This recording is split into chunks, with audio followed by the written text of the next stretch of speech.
Friends இங்கே பாருங்கள் புஜ்மாவை. புஜ்மா biscuit போடுறா புஜ்மா கடே. பிஸ்கட் போட பிஸ்கட் சாப்பிட்டா போட அவளுக்கு பசியாக உட்காந்துறா. போட அவளுக்கு போட அவளுக்கு பிஸ்கட் போடு போடுப்பா. குழந்தை உட்காந்துட்டுருக்கு போடா. பிஸ்கட் இல்லையா புஜ்மா?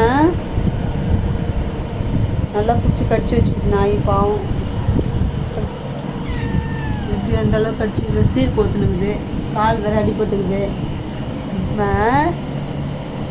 தங்கம் இங்கே இருமா. வீட்டை விட்டு ஏமா வெளில போய் நாங்கள் அங்கேயும் கடி வாங்கிட்டு வர. வயிற்றில் பாப்பா வச்சுருக்கியா? வயிற்றில் பாப்பா வாடி இருக்கு. சோ அம்மா ஒன்று பண்ணல. உட்காந்து கொடி இன்னும் பண்ணிட்டு அம்மாடி உட்காந்து கொடி. நடக்க கூட முடியல. அதால் உட்காந்து பாப்பில்ல.